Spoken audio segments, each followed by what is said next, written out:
A three's in. So this afternoon I'm going to begin talking a little bit more about the RSU, specifically the duties of the crew that we sent out to the RSUs. The RSU being the runway supervisory unit, usually a tower setup about 1,000 feet down each runway for the purpose of monitoring the operations on that particular runway. We used to refer to it also as the little house on the prairie. That being said, we would man it with a crew of 4. We had a controller, an observer, a gear checker, and the recorder. Now the controller was usually the senior officer in the box, and was an instructor pilot, as was the observer. And the gear checker and recorders were both students. The controller was responsible for the flow of the traffic throughout the pattern, but specifically from initial through the pitch out to the perch where the guys would begin their final turn, roll out on final through touchdown. After touchdown, the responsibility came to the observer, who was looking down the other end of the runway from the controller.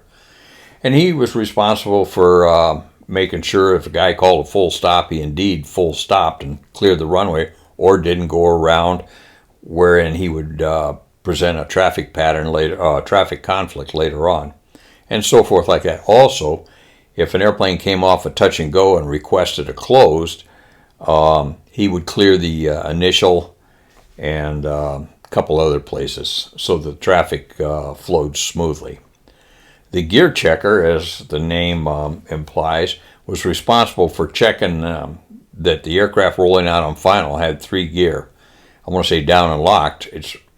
He didn't have an indication of it. He just kind of looked at it and said, "Well, that looks about right," and that was usually good enough. And the recorder would record any comments from the controller or the observer. Also noting the landing times.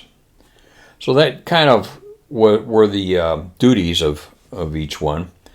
A side note here on gear checking, we once had a student that came out to the RSU and he brought a pair of his father's submarine glasses. Now those damn things, we were in Vance, Oklahoma, but with those field glasses, those submarine glasses, binoculars, you could check gear on airplanes flying in a pattern up in Wichita, for crying out loud. They had more stuff on those things than I could have ever imagined. At any rate, I don't know why he brought them out there, or felt necessary to. Maybe he wanted to look at the tread, I don't know. But anyway, side note, he washed out. He was just never mind. Getting off track here. Okay, so you got the 4 guys in the box. You kind of have an appreciation for what their individual duties are. As we went through the RSU period, usually about 4 hours, there would be notes directed to a specific call sign, comments, if you will. And we used these for quality control. After a tour was over, they would take the recorder's notes and pass them up to Stanival, to the RSU monitor up in Stanival, who acted kind of like a quality control guy. He would just look at them, he had a feel for what general comments were on the sheet, and if he saw a trend developing, either through a particular instructor pilot or a flight or something within the squadron, they'd come down and address it. So you'd have things like HFGA, high flare go around, or HFSA, high flare center round, HSF WA. And we wanted to see the WAs, high sinking flare went around. That told us that the pilots were recognizing the precarious positions they were finding themselves in. And then there was one that said WAE, welcome aboard, ensign. That tells me it was a pretty firm landing. Another one was BKIH, Burger King is hiring. So you get those anomalies that would slip in, and I think they would put them down just to see if the Stanival monitor was actually checking these things or not. It could get very boring out there. But be that as it may, those people had a tremendous responsibility. Back when I was an IP advance, we could have upwards of 11, 12, 13 airplanes in the pattern all at one time, and there was a lot of things going on in that pattern. Matter of fact, if you stand back and kind of looked at it, it could remind you of a bowl of Vietnamese soup with everything going on.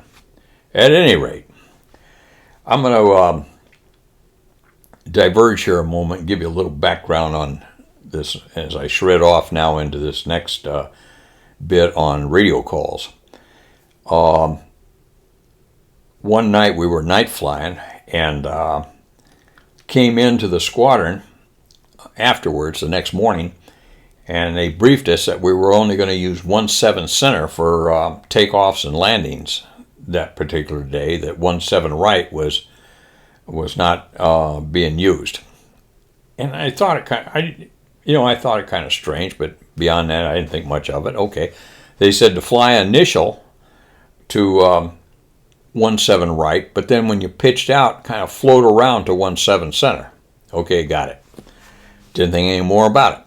So I took off, went out on a contact ride, came up initial, and when the student pitched out, looked down, and there's an airplane sitting in the grass, for crying out loud. Okay, that's why they didn't want us to use 17 right. But I don't see why it would have made a difference. The airplane was in the grass. But, okay, fine. Well, as it turns out, a guy from our flight, Howard, had gone to Mother Flight as guest help for that night. I guess Howard needed some night landings and so forth, and Mother Flight was always, we were always all looking for the help. Well, they came around on a touch and go, and when they touched down, student lowered his nose, added power. He hit a bump about 1,700 feet down the runway, just a small bump. I never paid any attention to it was that small, but he thought that was the airplane coming airborne. And instead of checking, he had two positive, one on the VVI and one on the altimeter. He just raised the gear. Well, Howard, as you might expect, had one hand on the stick, kind of guarding the stick, and the other one was guarding the throttles. Well, he sees the gear handle come up, turns red as it's in transit and so forth. Well, he takes the airplane, slams them in the burner at the same time, tries to put the gear down. That didn't work. The airplane just kind of pancaked on the runway and started sliding down to the runway. And the controller out in the box that night was Jimmy Null. And Jimmy's a good friend, so Jimmy picks up the mic button, or the microphone, and says, "Sparking down the runway, state intentions." Oh, crap, okay. So anyway, Howard slid to a stop, and they egressed the airplane, and Howard went up to the front cockpit and shut the engines down. You couldn't shut them down from the back seat. They shut them down. So anyway, that was one of the radio calls I just stuck in the back of my mind. Sparking down the runway, state intentions. I mean, what else are you going to do? You can just wait till he slides to a stop, I guess. The next one I was always prepared to render if it needed. In the Fireball, use caution. There's two of you. Not funny, I know. And then the third one is cartwheeling down the runway, state intentions. You had to have these in your hip pocket, otherwise it never occurred to you. Most of the time you sit there aghast when these things occurred. And I've had that experience myself as an RSU controller. Things can go from looking really great to in the crap in the beat of a heartbeat, in the time of a heartbeat. But anyway, it's a job. It's an important job to man the RSU, and kind of an interesting one to be out there for a few hours. And so this will give you some insight into a video I have coming up here next week. That being said, nice to see everybody here today. This is Bobo Base Gear.